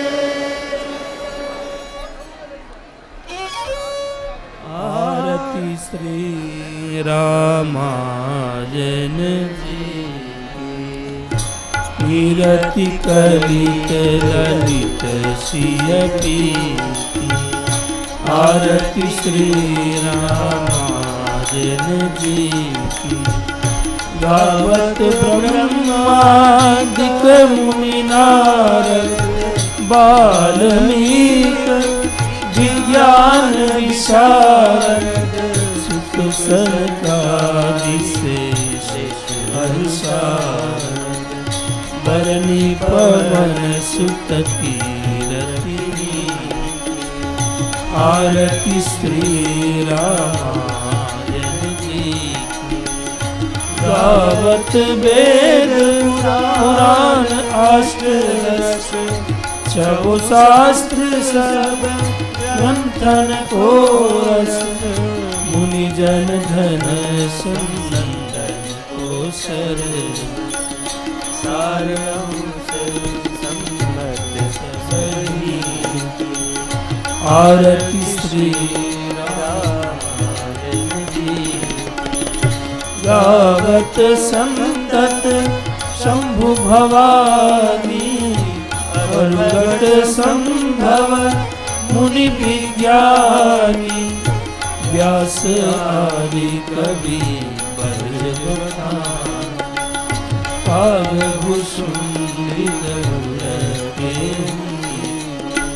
आरती श्री रामायण जी कलिमल हरणी विषय रस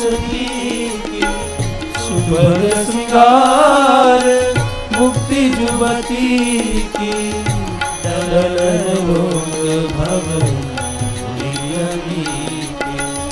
तात मात सब आरती श्री रामायण जी कीरति कलित ललित श्री आरती श्री रामायण जी। सभी आरती की थाली लेके एक साइड हो जाए ऐसी प्रार्थना। मंच के ऊपर है वो सभी एक साइड हो जाए ऐसी प्रार्थना। यजमान परिवार सहित सभी भक्तजन कृपा करके एक साइड हो जाए ऐसी प्रार्थना। सभी को पूज्य बापू का दर्शन हो सके इसलिए एक साइड में हो जाए ऐसी प्रार्थना करते हैं जो मंच पर है भाई बहन को।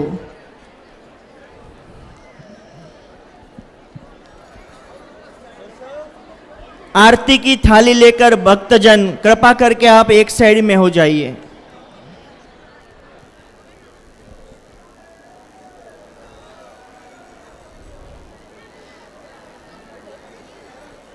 यहां व्यासपीठ के पास भी आने की कोई भी कृपा करके चेष्टा न करे।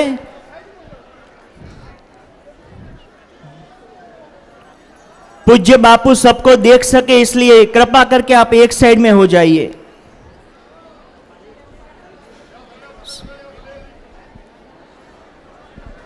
सभी भक्तजन एक साइड में हो जाए। भाई साहब यहां मंच पर खड़े हैं उससे बोलिए रामचंद्र भगवान की जय, श्री हनुमान जी महाराज की जय। जय सिया राम बापू, जय सिया राम बापू, जय सिया राम बापू, जय सिया राम बापू, जय सिया राम बापू, जय सिया राम बापू, जय सिया राम बापू। बोलिए रामचंद्र भगवान की जय।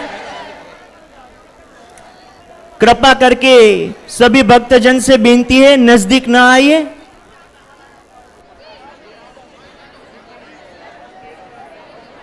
बोलिए रामायण मैया की जय, श्री सद्गुरु भगवान की जय।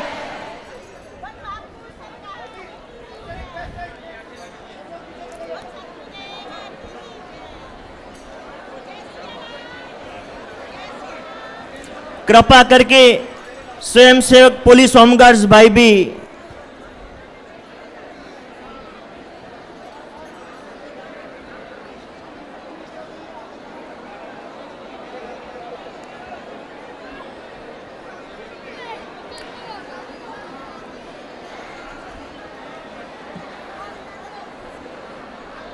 बोलिए रामचंद्र भगवान की जय।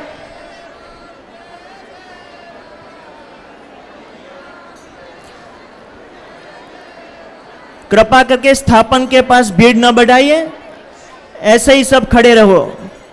पीछे पीछे जाने की चेष्टा न करें, आप ऐसे ही खड़े रहो, ऐसी विनती है।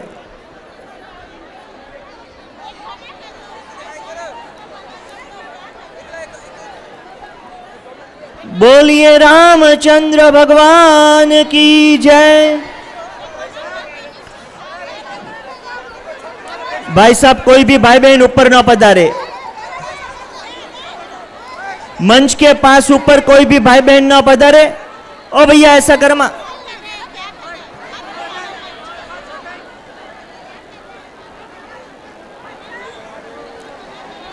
बोलिए रामचंद्र भगवान की जय।